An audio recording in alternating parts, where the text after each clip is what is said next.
Olá, sexto ano. Na nossa aula de ciências hoje vamos estar dando continuidade ao nosso conteúdo, certo?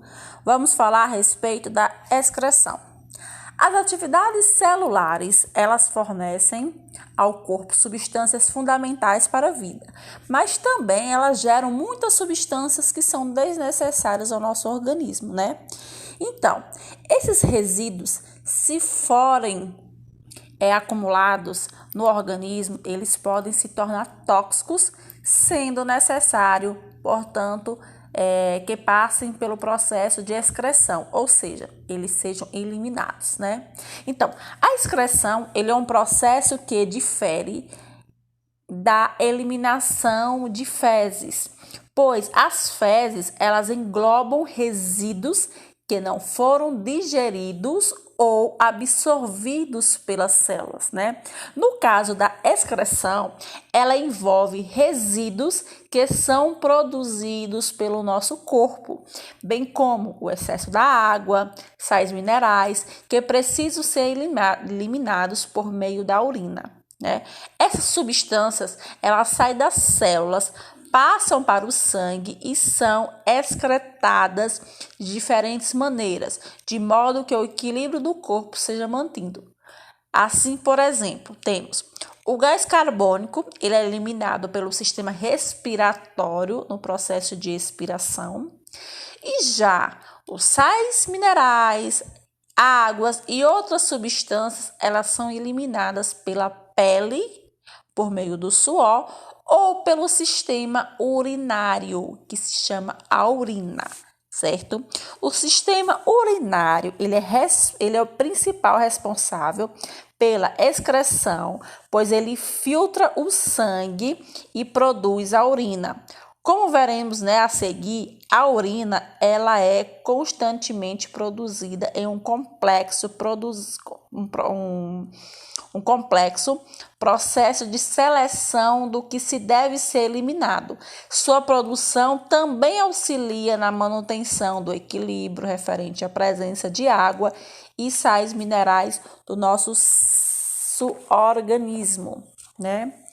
O sistema urinário, ele é formado por um conjunto de órgãos e estruturas que são responsáveis por filtrar o sangue, transportar a urina e armazená-la, certo? Fazem parte os rins, a uretres, a bexiga urinária e a uretra. A filtração do sangue permite eliminar toxinas resultantes das atividades celulares, bem como manter o equilíbrio hídrico do organismo com a eliminação do excesso de água e sais minerais, o que evita que o corpo incha e a pressão arterial ela aumente, né?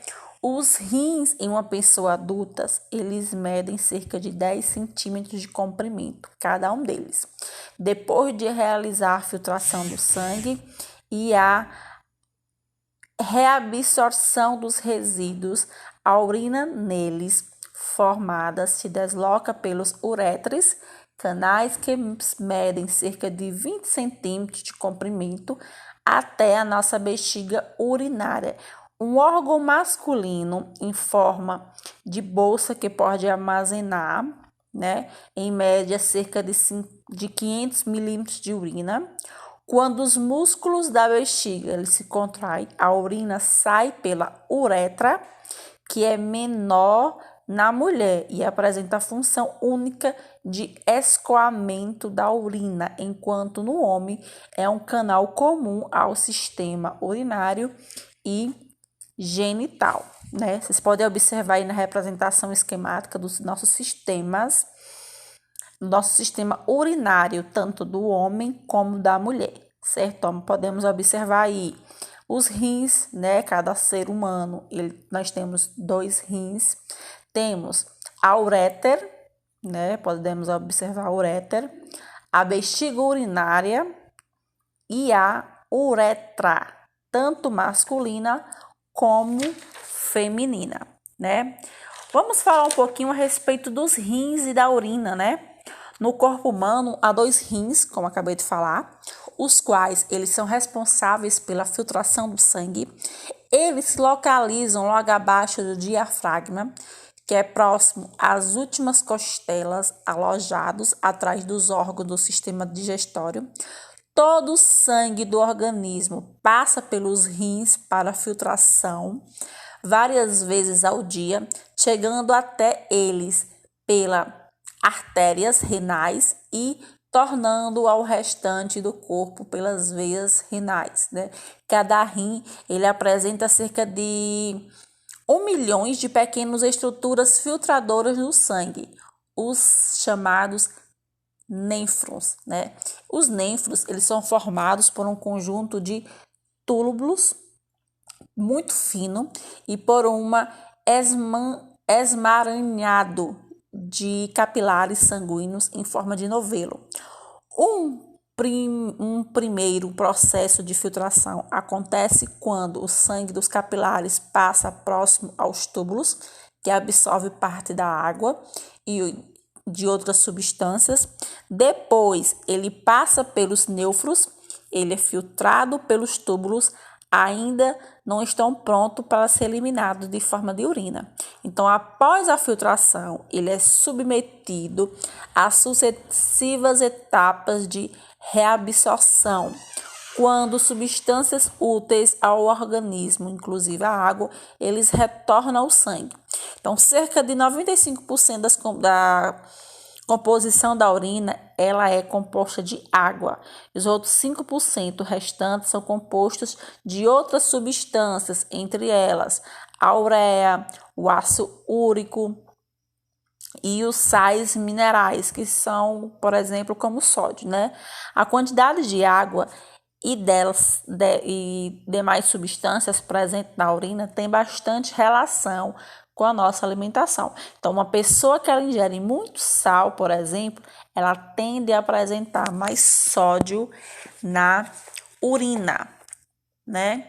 E uma pessoa que ingere bastante água, ela tem um volume urinário aumentado e urina de coloração mais clara, enquanto uma pessoa que ingere pouca água, ela tem o volume urinário diminuído e a urina, ela é de coloração mais amarelada, né? Vamos falar um pouquinho a respeito da eliminação da urina. Conforme a bexiga urinária ela vai se enchendo, estímulos do nosso sistema nervoso são produzidos, indicando a necessidade de urinar.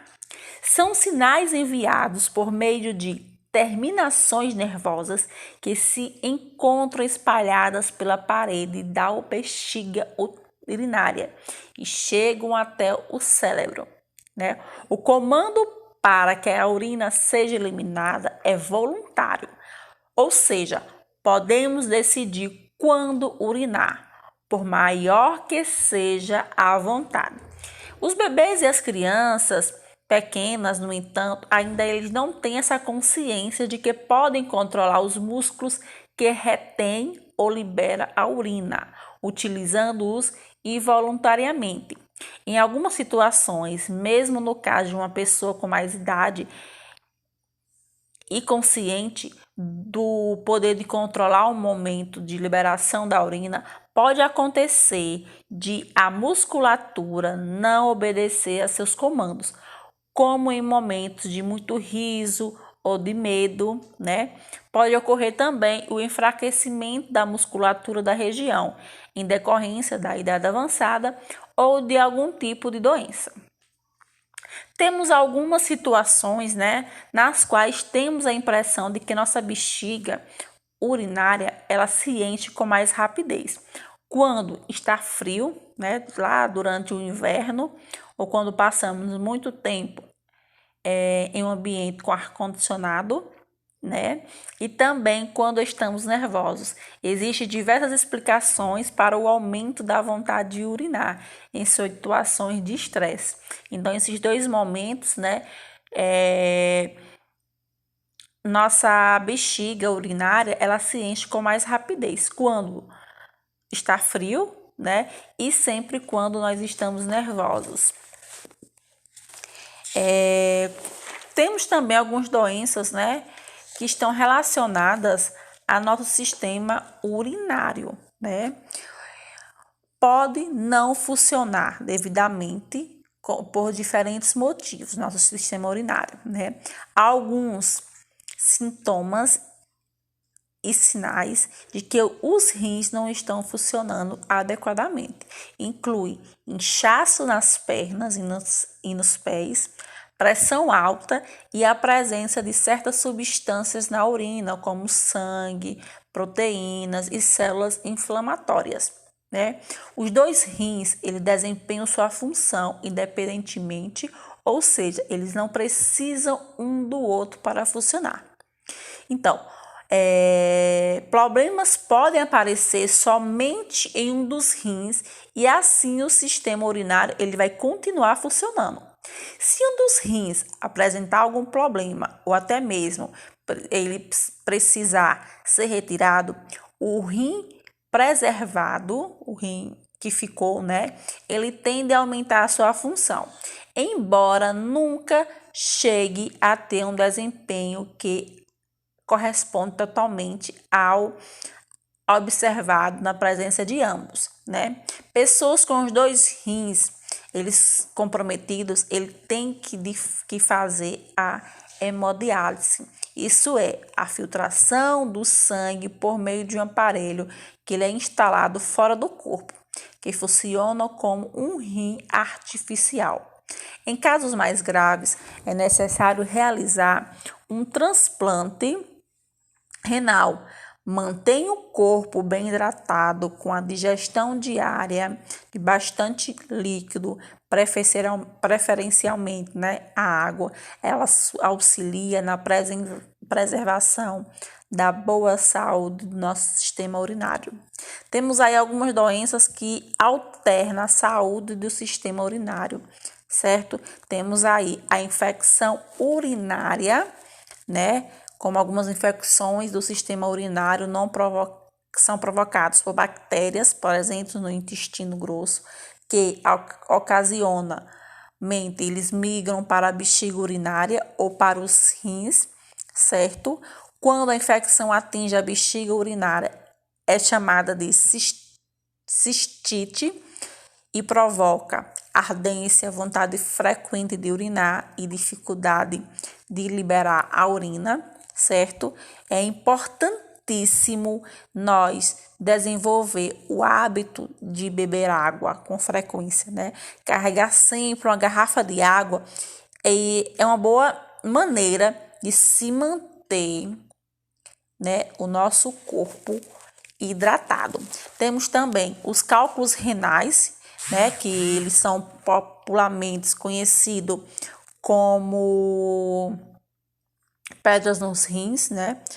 Eles são pequenos cristais formados pelo acúmulo de certas substâncias nos rins ou nos canais urinários, né? O tratamento consiste ele é bem simples, inclui na ingestão de líquidos e medicamentos para a dor. Os cálculos eles podem ser naturalmente expelidos pelo organismo, certo?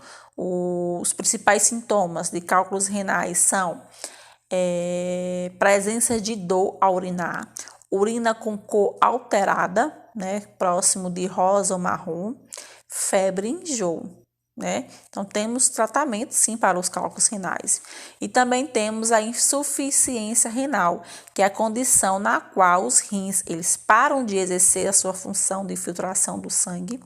Em alguns indivíduos, a filtração é feita de forma mais lenta, o que com o tempo vai levar à insuficiência dos rins. Quando a insuficiência renal é duradoura, o rim ele perde sua função, né? Como consequência de infecções e rompimento de vasos, e pode haver problemas como anemia, hipertensão arterial e acúmulo de ureia, né? Na hemodiálise, o sangue ele é retirado aos poucos do organismo e passa por um processo especial de filtração, retornando ao corpo em seguida. É um processo muito delicado que dura cerca de 4 a 5 horas e deve ser realizado de 3 ou 4 vezes por semana, certo? Agora vamos fazer uma pequena atividade, tá ok, galerinha? Qualquer coisa, pode mandar mensagem no PV.